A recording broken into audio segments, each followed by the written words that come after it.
कभी आप ब्रह्म मुहूर्त में जगे?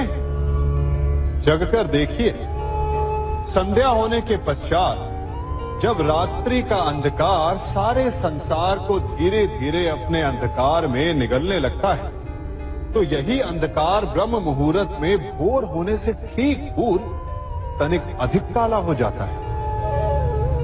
कुछ समझे? हमारा जीवन भी कुछ ऐसा ही होता है। जब हमारे जीवन की समस्याएं अपने अंत पर होती है, तो यही समस्याएं एक भीषण रूप लेकर हमारे समक्ष प्रस्तुत हो जाती है और ऐसे परिस्थिति में अधिकतर लोग हार मान जाते हैं, भय खा जाते हैं। परंतु यदि आप हार न माने, भय न खाएं, दृढ़ रहें, निरंतर आगे बढ़ते रहें, तो प्रकाश के रूप में हमारा स्वागत करने के लिए सूर्य उदय सदा हमारे समक्ष प्रस्तुत रहेगा। आपने बरगद के वृक्ष को देखा है? जितना विशाल उतना दृढ़। पतझड़ में वो सूख जाते हैं, परंतु दुर्बल नहीं होते, टूटकर गिरते नहीं। और उसके विपरीत दलदल में उपजे वृक्षों को देखिए, वो दिखने में तो बड़े होते, पतझड़ आए या शीत सदा हरे भरे होते, परंतु इतने दुर्बल होते हैं कि जलधारा के हल्के से वेग से वो गिर जाते हैं। परंतु ऐसा क्यों होता है? कारण है जड़ें। जिसकी जड़ें दृढ़ भूमि में है, वो हर चक्रवात, हर ऋतुओं को सह लेता है, और जिसकी जड़ें दलदल में है, वो स्वयं की जड़ों को दुर्बल बना लेता है।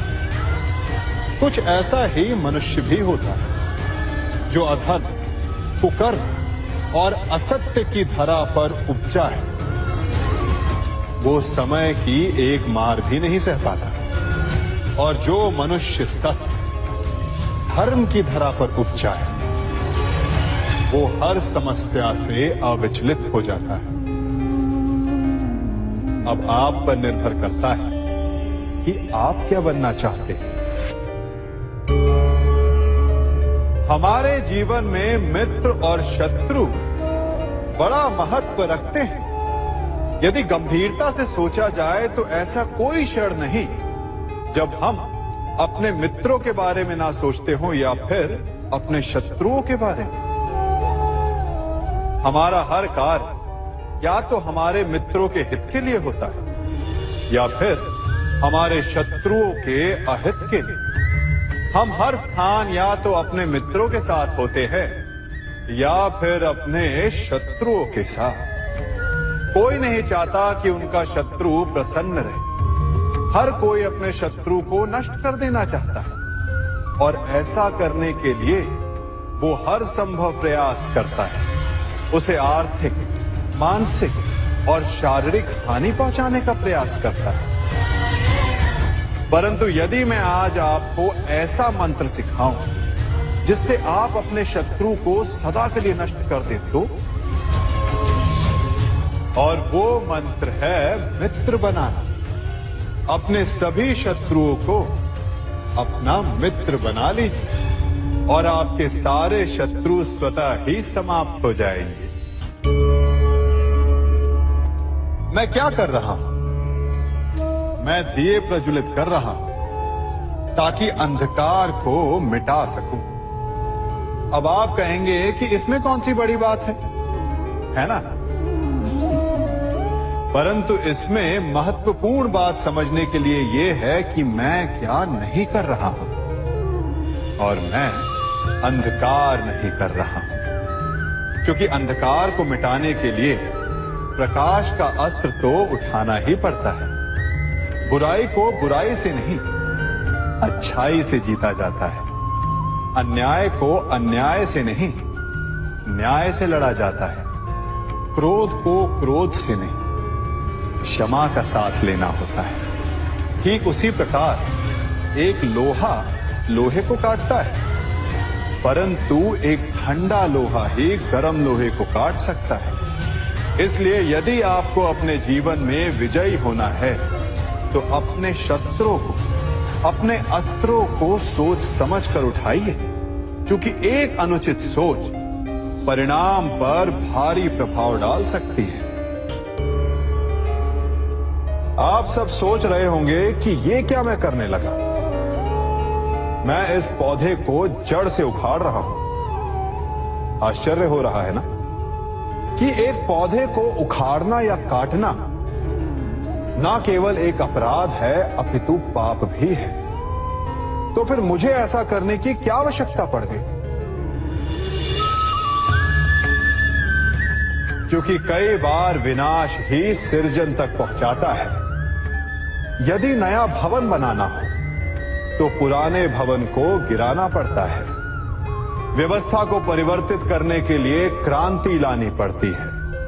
और उसी प्रकार यदि किसी वृक्ष या किसी पौधे की जड़ों में घुन लग जाए या उसका मूल सड़ जाए तो उसे जड़ से उखाड़ देना ही श्रेयस्कर होता है, ताकि उस स्थल पर नए पौधे उपज सके।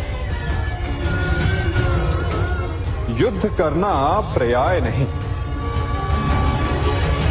परंतु कभी कभी शांति के लिए युद्ध करना आवश्यक हो जाता है। संसार में सबसे श्रेष्ठ क्या है? फूल या कांटे, प्रेम या घृणा, संपन्नता या दरिद्रता, मित्र या शत्रु? बताइए। अब आप भी कहेंगे कि भला ये कोई पूछने की बात हुई? अवश्य, फूल, प्रेम, संपन्नता और मित्र ही श्रेष्ठ है। परंतु क्या आपने अपने जीवन में कभी सोचा है कि हर एक भाव, हर एक वस्तु, हर एक घटना का एक गुण धर्म होता है? त्वचा पर जलन करने वाले फूलों से अधिक श्रेष्ठ वो कांटे हैं जिनसे आप अपने घर की बाढ़ बनाते हैं ताकि वन्य पशु आपके भीतर ना आ सके। वो प्रेम श्रेष्ठ नहीं जो आपको अंधा, लोभी, पक्षपाती बनाता।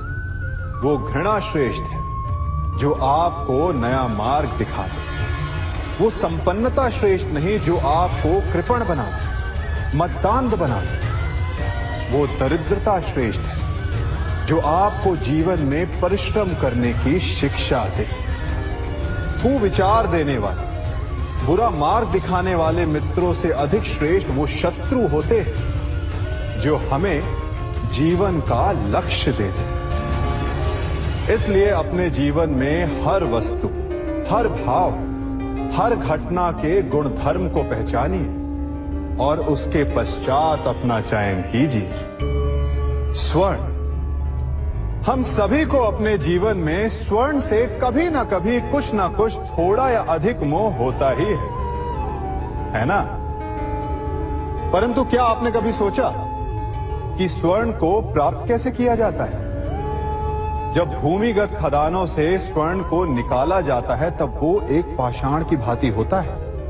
ऐसा पाषाण जिससे आप किसी को भी मार सकते हैं, परंतु उसे आभूषण के रूप में स्वयं के शरीर पर धारण नहीं कर सकते। यदि उसे आभूषण बनाना है तो उसे लंबी यात्राएं करनी होती है। उस पाषाण को पिघलना होता है। सुनार के हथौड़ी की अनेकों चोटें खानी पड़ती है। फिर काट छाट और उसके पश्चात जाकर वो ऐसा आभूषण बनता है जो हमें वर्षों तक, सदियों तक लुभाता रहता है। इसलिए यदि आपको समय पर विजय पानी है तो स्वयं के निर्माण पर समय देना होगा। कृष्ण ज्ञान के लिए अभी सब्सक्राइब करें।